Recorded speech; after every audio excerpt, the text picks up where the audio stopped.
business colleagues and friends. Kambria Evans here, the teaching and learning EMDR consultant.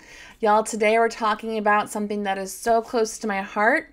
We're talking about designing your practice to have intentional generosity, right? Because here at Zero Disturbance, we don't just believe in growing wealth and growing choice for you and your clients, but we have a value system, right, around how to be intentionally generous. And this is an important conversation, y'all, because so many of us as therapists are taught that the way to be intentionally generous is to offer a sliding scale spot or a sliding scale program, to work pro bono, and none of that is wrong and none of that is bad. But in today's episode, I am joined by Andreana Mabry, and we are going to be talking about another idea to be intentionally generous in your practice.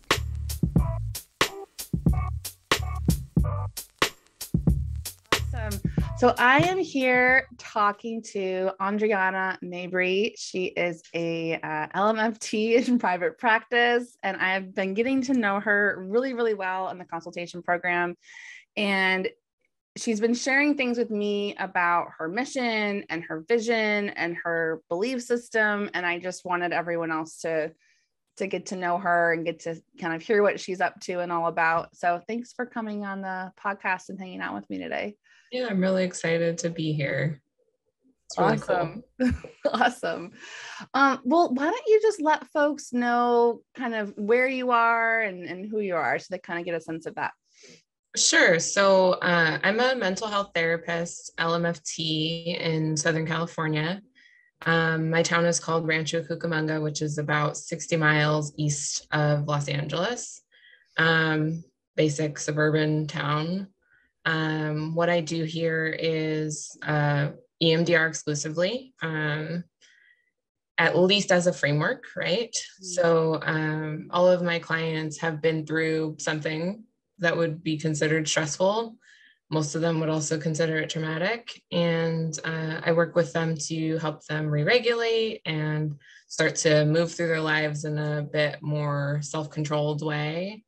So that's what I'm doing like on a daily basis. And then starting last summer, I started offering intensive work. So that's been the benefit for sure of like having access to your program, right? It's something I've been wanting to do. I have a lot of support in implementing it. And I've been running intensives for about 6 months now, and that's been really rewarding. And that's my primary focus in my practice. We see people in session, in the office, and also virtually through the state of California. So that's a little bit about me, my primary job. Amazing. And you, what strikes me about you in particular is that, you know, as you have transitioned your practice into a different model and even have plans to keep offering different things, which is so exciting, and we'll talk about. I think out of everyone I know right now, myself included, you've had this amazing ability to like pace yourself through a really interesting transition and journey. Do you want to share with folks kind of what that's looked like for you and kind of where it started from? It's been interesting. I think I pace myself, but also I have a lot of things going at the same time. So it's almost like a survival mechanism, right? Like in order to get all the things done that I want to do, I can't afford to burn myself out. Like I've already been there and kind of done that. And so it's one of those principles of like, you can do everything, but you can't do everything at the same time.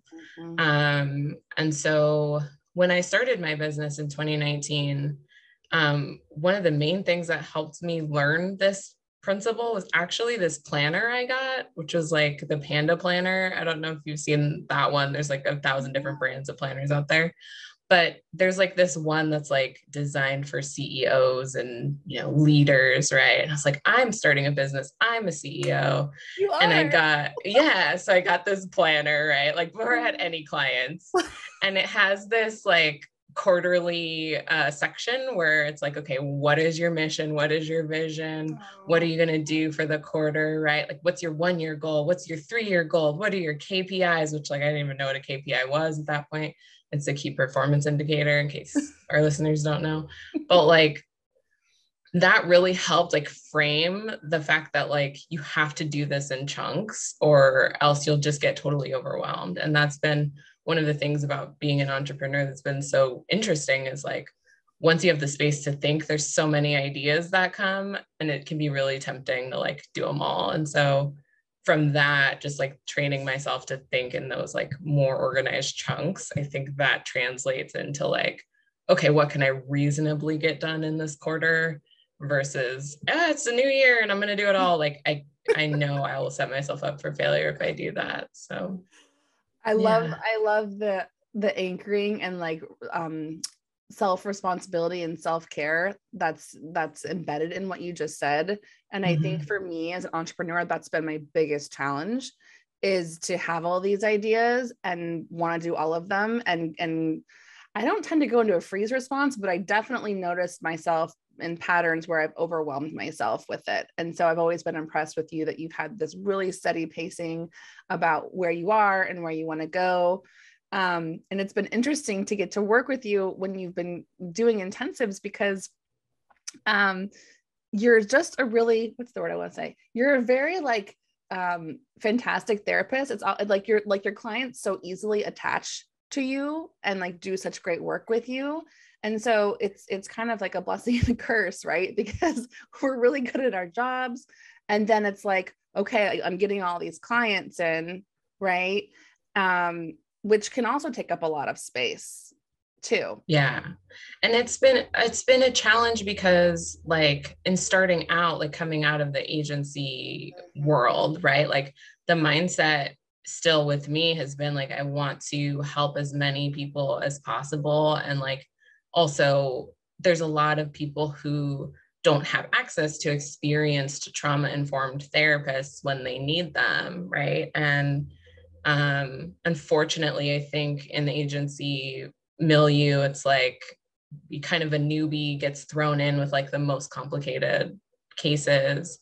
And so for me, like jumping into private practice, I was like, I'm taking all the insurance and I'm, going to do everything I can to serve every single person. And it's like, okay, hold on a second. Like for one, when you are taking insurance, like there's a lot more constraints, right? On like, maybe you only have 45 minutes to the minute. And, maybe you can only be seen at a certain frequency or a certain length of time, right?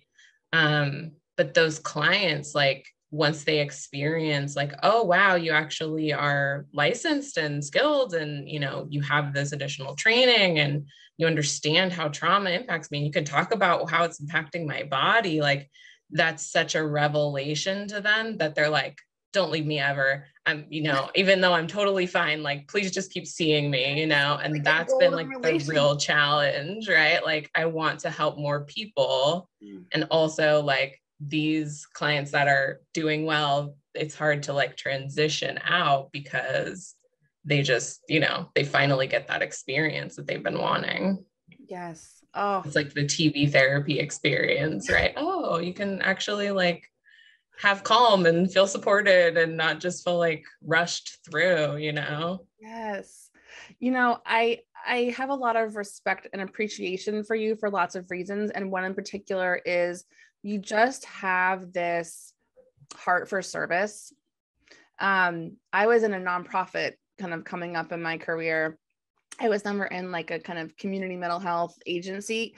For those of us that didn't have that experience, or maybe those of us that have or are in it, can you just kind of explain what that was like for you? Yeah, different places, everyone has their own character, right? But for me, so in my traineeship before I graduated, I was working for a school district and I was working for a police department.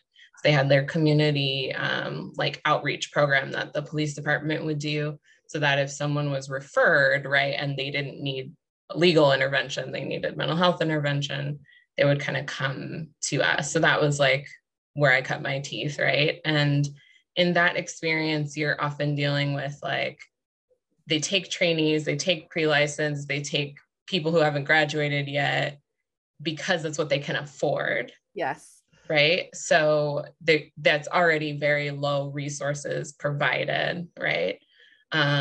Creating your own materials, right? Like photocopying or, hand drawing materials, right? Because there's no way you're going to be able to purchase it or have a budget of any kind, right? But that is also an enjoyable experience in a way. It helps you kind of like think on your feet. So I transitioned out of that into a methadone clinic, which was a lot of fun, but also very stressful. And that was like 5 a.m. session. Like there was someone in the seat right across from me at 5 a.m. and we were both drinking coffee together, like getting this therapy done. And again, like maybe you're balancing this like high need, but not necessarily as many resources to match the need. And so what happens is a lot of coordination, a lot of referring out to other resources. And often when, depending on the person who's coming in as a therapist, right, the client may actually have more experience with this setting than you do, right? They may, like, especially in the methadone clinic, they may have been going there for years, right? And so there's also this dynamic of like, okay, I know what I know, but there's this giant field of things I don't know, but I still have to be an authority figure here. And so that just that transition, I think it helps you become a little bit more authoritative, right? But it also is humbling. Yes. And it's exhausting. And by the time I hit my final agency job, which was like wraparound military families, I was tired. I was just tired, right? At that point, I was more experienced, right? But the more experience means two things. One, they can put more on your plate because they expect that you'll handle it. And two, there's such high turnover that you're constantly being pulled, right, in all these different directions.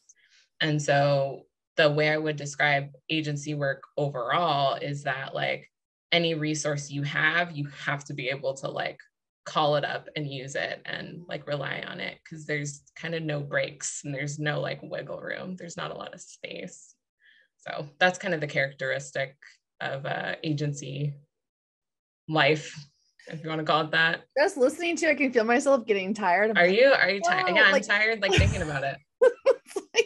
and just when all I had to kind of compare to, and when I was in this nonprofit, I'm remembering as you're speaking, how coming up as a trainee and an intern, right, where my rate was, $5, $10, $25 for a session, we were given we were given clients that didn't have access to certain financial resources to pay for therapy. And that felt so good, right? To be called to service, right? I was in a Christian counseling center and we were like, we're in service, we're helping people that don't have resources. And I can remember the overwhelm as a trainee and an intern, or I guess they're not called associates, where I was given the DID client, or I was given the severely complex PTSD client, because they had been so neglected by the mental health system for so long. And I can just remember having this dual experience of like, I really feel good that I'm helping people, and wow, I feel really incompetent. Right. And that mindset to hold both starting off in your mental health career is a lot. Right.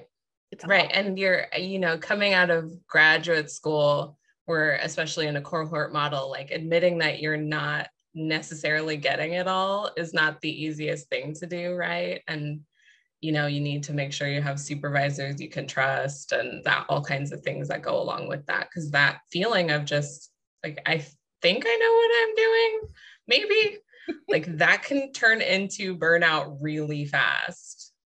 I know. I'm glad we're talking about this, because, you having had that experience and now being in private practice, right, and doing this intensive model, it's amazing to watch our beliefs change as we learn, like as we go through these different mental health systems or mental health trainings or experiences, right?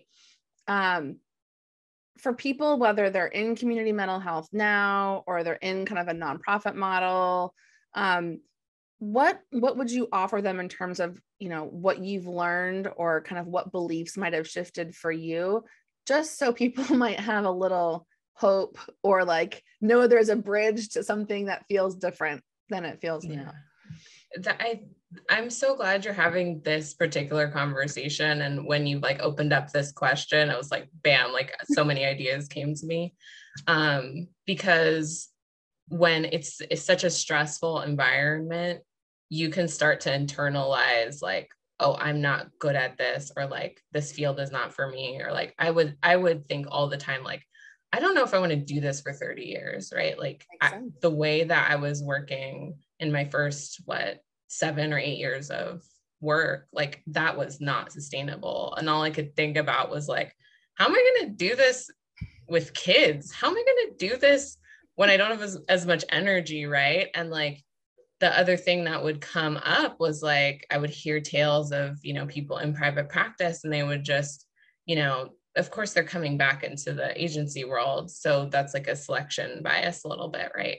But I would hear stories about like, oh, it was fine, but it was lonely, or it was so hard to make income, or, that kind of thing, where it was like off-putting, like, wow, agency work is really hard and exhausting. And I'm not sure I want to do that. But also like the other option out there is private practice. And it sounds like that's really hard and exhausting too. You were seeing the boomerangs come back. Yeah, exactly. They'll go out there. Yeah, it's so like the water is not fine, right? And yeah, it felt like, I kind of a trap, or like maybe I need to change careers. Like I thought this is what I wanted to do, but now I'm not so sure, right? Yeah. And so if there was a point of hope that I could give, it's like, you don't know until you try. And one of the great things about our field and starting private practice is like, you can start with one client, like literally find a space. You can use your own home now. Like telehealth is so easy for 1 hour, and just like see how it feels to like decide how much you charge, see how it feels to collect that money, see how it feels to like decide how much you get to keep and how much you have to spend in order to keep your business going, right? Like, but it's like such a low barrier to entry that at least like you could try. And then if it's not for you, it's not for you. But I'm finding that it's really enjoyable and like a lot more peaceful than anything I've experienced previously. Wow.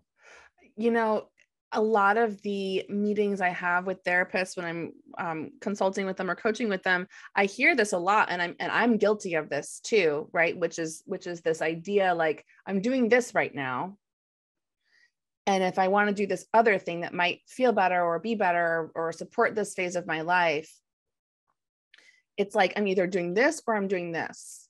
And I think we forget, and it's such a simple idea, but I think we forget that we can be in this space, right? Like you said, in an agency, or we can even be in private practice doing a weekly model. And if we want to try having that one private practice client as an experiment, we can do that and see how it feels and go from there. Or we can try to do one intensive and see how that. And so I love this idea of experimenting and giving people permission to do that, because it's an easy place to freeze in, right? If you're just like, this is it, and I have to somehow figure out how to jump all the way into this and be successful. But that's just not even really how like anything works. It's not how relationships work. Like you don't meet someone, you're like, I'm gonna marry you. Yeah. Day one. Yeah, I remember, long time ago, before I started consultation with you, you were, sending out your emails, and I sent you an email. You had asked for questions, just like, what questions do you have about doing intensives? And I sent you an email like, how in the world do you sit on the computer for like 6 hours or 8 hours at a time doing this? Like, I don't understand. And your email. I was very much expecting you to solve that problem for me and answer that question for me, right? And when you replied back, you were like, yeah, I don't know. That sounds really rough. Like, maybe don't do that. Yeah, I And don't want to do that. right. But like after 2 years of being in private practice, like you would think like you've internalized like, oh, I can do whatever I want. Like I'm in private practice, not whatever you want, but you know, that we have boundaries, but it's still like, it's so easy to think about like, there's a model and I have to fit into it, or there's a box and I have to fit into it. And like, that can look like I have to do one thing or the other thing. It can look like there's no transition, there's only stop or go. Like it can look like so many things. And for me, like that mindset block of like, oh, well, if someone else is doing it this way, then that's how it should be done. And I will figure out how to like pretzel myself into it. I think that's very much the agency like mindset still with me, right? Like there's all these rules and regs and everything's there for a reason, right? And your supervisor's there to make sure you do those things. And they're important. And also they train you to think about what other people are needing done instead of what actually makes sense for who you are as a therapist. Beautifully. And yeah, there's such an unraveling process of like all that mindset stuff when you're in a totally different reality. Don't you kind of feel like as an entrepreneur, we're kind of like in the matrix a little bit sometimes? Mm-hmm. And it's like, yeah, wait, I can't figure this out yet. I can't figure out if the mental health field calls in rule followers, mm-hmm. or if our training makes Mm-hmm. us rule followers by like Mm-hmm. scaring us, right? Yeah, Like, yeah. you're gonna hurt someone, or like Yes. you're gonna be like lose your license, or we're like, oh, and I can't tell if it's both or one or the other. But something really does like incredible happens when we realize like, yeah, we're going to be clinically ethical and responsible. And also like when you're in private practice, you can just design it to work for you and do experiments. And that's just your life now. And it's like, something, it just kind of clicks in this whole mindset. Yeah. Well, there's like, even thinking about, you know, the stories I heard about how it's so hard to make money or it's so expensive and all this stuff, right? Like when I'm working at an agency and I'm being paid a certain rate, right, for my work, like it wasn't until, I don't know, someone said something to me that clicked about like, your hourly rate is actually this, but you're only keeping, let's say, you know, your hourly rate is 120 from what the county is going to reimburse, but you're only keeping 35, right? So like all that other money is there to like make sure that all the other bureaucracy continues to be paid, which is important, right? Like I definitely didn't have time to file those notes. I definitely didn't have time to go to all the county meetings that my supervisors went to, right? Like that's all very important. But we sometimes like think the rules and the like expectations are like there to protect us. And some of them are, but some of them are there to just make sure that the gears and the cogs keep turning, right? And like, there's just fewer layers of those gears and those cogs once you're out of it. Wow. You know, I'm glad you brought up money and rates and pricing, because there is an interesting conversation happening in the mental health community among therapists, right? And there's these different perspectives.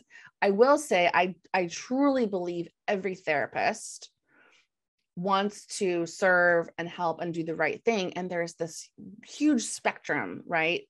From like, you know, you should charge like whatever people can pay, or you should charge nothing, to like, you know, charge the most you can, or I don't know who says that, but there's a huge range, right? Of people around price. And I have been noticing kind of in this matrix that we're in now, that there are limited options that people can come up with about how to be in service and be intentionally generous. Right? Like I think some of the more creative models are like, oh, I have a sliding scale program or a sliding scale spot, or I have a pro bono spot or whatever. But what really like struck my heart when you told me about what you were kind of up to with your project was that you, I think, have found a way to make this like huge ripple effect of intentional generosity that isn't about your rate with a client. And I think it's important for people to think kind of outside the box like you have. And I was hoping you could share a little bit about that so people can maybe feel inspired to get creative about how to still be generous and in service, but also make sure that they're not limiting themselves in terms of taking care of themselves. Yeah. If I could give an analogy, I think the one that comes to mind is coming out of the, serving military families, that program, and like the people, the service members who came back and were relatively unscathed, at least visibly unscathed, right? One of the things they'd have to process is like, wow, I made it back and my buddy didn't, right? And like I was committed to my buddy on my left and my right, and like I'm here and I'm with my family, and like where are they, right? And as my transition into private practice happened, I had a kind of similar, like parallel experience where it was like, we have been in these trenches together. Like I have dealt with some types of situations that like me and other colleagues had to like go to Denny's in the middle of the night and like cry together, right? Like it is a very stressful experience. And, then I'm married and starting a private practice, and bye guys, and like have a nice life. And it's like, my heart is just like, no, they're still doing that work, and the work didn't stop, didn't go away. There's still, unfortunately, children in foster care. There's still, unfortunately, service members who need to deal with their trauma, right? They're still doing that. And for me, being in private practice, I've definitely found different ways to give back in financial ways, but ultimately, what I realized is getting licensed changed my life in a way that almost nothing else could have as far as a career trajectory. And I know I don't want pre-licensed therapists to burn out in the pre-licensed stage before they get to experience how many options you have once you're licensed. Yeah. I can only speak to the state of California as far as that goes, but my expectation is that other states are like this too, where, yeah, maybe you can start a private practice or you can do some things, but you ultimately have to always find someone to co-sign your ideas, and you have to find someone who's willing to give you permission to do certain things, right? And so what I've started is, at this point, it's just a weekly newsletter, right? Just a like Sunday night, hey, like before you go into this crazy work week, like here is some things to think about. Here are some ideas to help you get through it. Here are some ideas to think through, like how to make it a little bit more smooth, work more efficiently, whatever it is, right? For my, in the trenches, community mental health colleagues who I'm, still texting and, phone calls and, oh my gosh, this crazy thing is happening and, blah, blah, blah. In a way that like, I would have loved to have that when I was there, but also who was going to write it when we were all there, right? Like I didn't have the time to write that. I barely could have the time to make all the meetings I was supposed to go to, right? So now like I have actual brain cells to contribute to that idea in a way that, at the time they were all spoken for, really. Yes. And I just, this idea of speaking to people from a place where you have more capacity, right? And speaking kind of like into their hearts, not just with like the content, I mean, right, that you're offering them, but I was reading what you were sharing in your newsletter, and it was like really relational and encouraging, which I think we need both when we're in those spaces, right? And as a wife of a Marine veteran, I have, heard from my husband the loyalty of being in those relationships when you're in the trenches.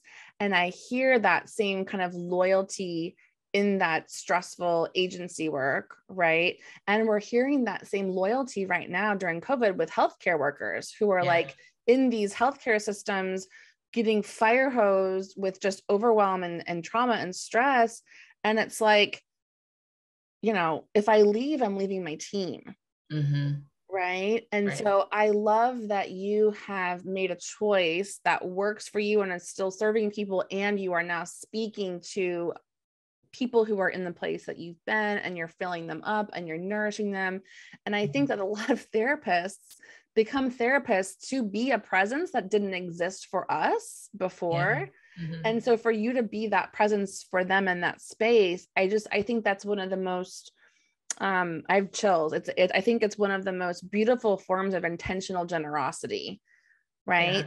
Yeah. Thanks. I appreciate that. I'm excited that you're doing this. Mm-hmm. Yeah. I mean, I think about it in so many different frameworks, right? Like being intentionally generous is a part of it. And I think also like acknowledging privilege is a part of it, right? Like, not everyone was in the situation that I was in where, I could say to my brand new husband, hey, by the way, like, I don't know if this is going to work, but I'm going to start a business. And like,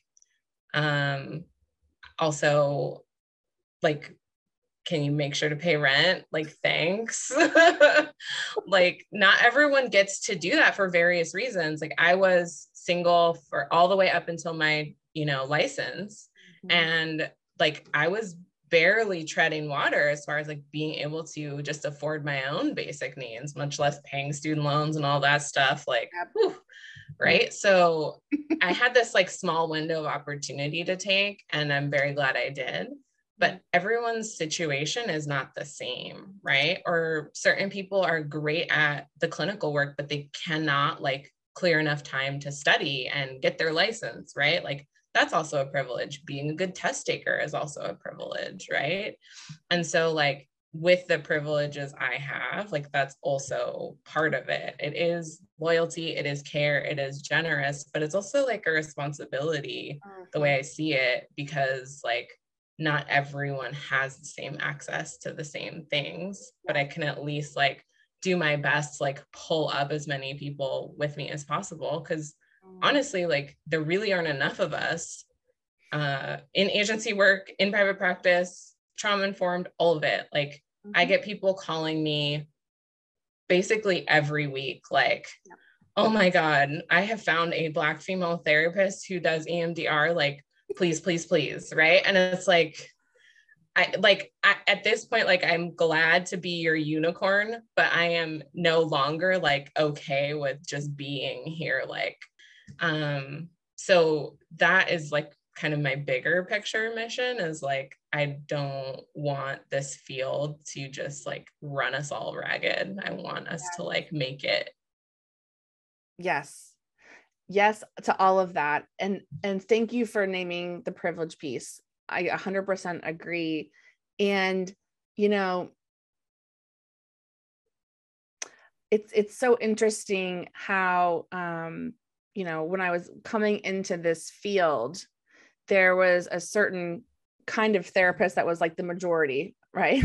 in terms of like, ladies in their 50s or whatever, right. And I am so excited that there is going to be an intentional mission to, create more opportunity, more diversity, to have you kind of reach back and say like, come this way. It's not scary. Like private practice isn't that scary if you want to come this way. Like I can show you how to do that. Right. Or I can show you how to survive in the agency if you want to be there. Right. And I'm here as someone who can kind of tell you what's on this other part over here. Right. Right. So however we can kind of reach back and help people come with us, right, is a way to be intentionally generous. Yeah. Just the way that you said, be in the agency if you want to be there. Like that's also such an important point. One of the things that was so weird to me once I got licensed, it was like, I was licensed for like, I don't know, 3 months before they were like, hey, there's like a supervisor position here and there, right? And it's like, you can't really be a clinical supervisor because you have to be licensed for a couple of years in my state, right? But there was still like, we need leaders, like we need, people with experience, like they're so ready to promote if you get that license, right? And for lots of people, that's what they want to do in the agency world. And that's great. But I also had this sense of like, wait a minute, like I'm finally good at therapy. Like I finally have hit past that point of like, am I doing this all right? Like I think like, check, I'm a therapist. Like I'm good at this. And that's the point where like in the agency world, you kind of need to be plucked out and like put in a leadership role. And that was another reason why I was like, I think I need to like do something else, because I actually do want to sit across from someone and be doing the therapy. Yeah. Not that I didn't have those other leadership skills, right? I could just use them in a way that allows me to do the therapy. So for those that want to stay, like there's so much opportunity in agency work if you can survive it. Yes. And it sounds like what you're putting out in terms of the newsletter, right, is helping people survive and stay where they are, right? And or know that there are other choices available. Right. And make those choices out of a sense of like thoughtfulness and with intentionality and a goal, right? Instead of making the choice based off of either panic or the needs of the agency or whatever other things. I was thinking about what you were saying about being plucked for leadership roles. And I think, I mean, I definitely see you as a leader, not just in the EMDR community, but, you know, in the mental health field. I see that for you 100%. You already are. I think what's so cool about being able to be a leader as an entrepreneur in private practice is that we can be creative about how we not just serve our community, but also how we lead, right? And so I imagine that there will be lots of experiments that you do in your career, right? In terms of how you're going to lead things that are, you know, from your personal experience or close to your heart. Yeah. You know, for me, like, of course, transitioning into doing intensives has been part of it. I think transitioning off of insurance is another big thing, right? And to be able to provide the newsletter, the survival guide, kind of on a weekly email basis, like nice and short and sweet, right? That's another experiment, but that's also like experiment number 3 or, you know, whatever of all the things I've tried. Like, I'm sure this is the message, right? And I'm still like tweaking the vehicle to send that message out, right? Yes. And I'm also hoping to get it going in an audio form at some point as well. So that way, you know, if you don't want to sit in front of your email, you don't have to. You can just listen or people can have you in their ear as they're maybe like walking from the parking lot into work or getting put me on repeat saying, you can do it. You got this. Just take a deep breath. You'll be okay. Oh, well, I am just so impressed by you. I'm so excited to see how all this goes. If folks are curious about either working with you as a client with an intensive, or if they're wanting to like just come be around you and learn with you about whatever you're talking about, or people want the survival guide, like how can they access you and find you? Yeah, so for therapists who are just looking for some encouragement as they're going through their work life, the survival guide, you can sign up. Let me pull up the website. It's cmhsurvival.showuptraining.com, which is a very long URL. So I'll make sure to get you the link that you can share. Yes, we'll put it in the notes with show notes. And then if you sign up for that, once you get the emails, if you reply to the emails, they come directly to me. So if you're interested in getting some one-on-one support or just have a question that you want me to write about, you can always just reply to that email.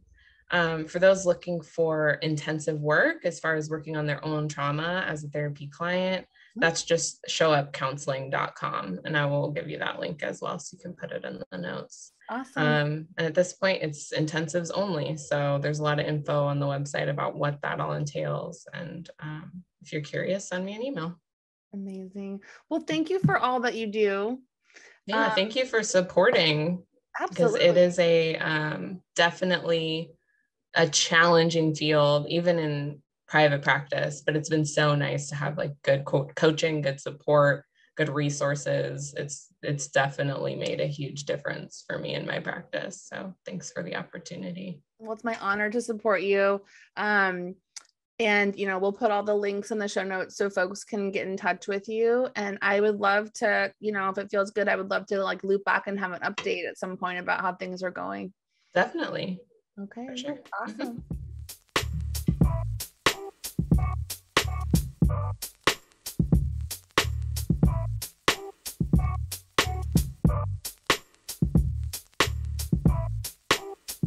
I want to again thank Andreana for joining us here on the podcast. It's been such a pleasure to get to know her and support her in the consultation program. And we will have all of her information for you to get in touch and learn more about her community mental health survival guide. And if you are somebody who is interested in EMDR informed clinical creativity and clinical reasoning, if you're interested in intensive programs or passive income or intentional generosity, if you are looking for a community of innovators to do all of this creative thinking with under a zero disturbance, no pressure culture and framework, I would invite you to check out the consultation program. We are taking applications for our September 22 cohort, and I'd love to support you. In the meantime, I wish you safety, health, and I'm rooting for your success. Take care.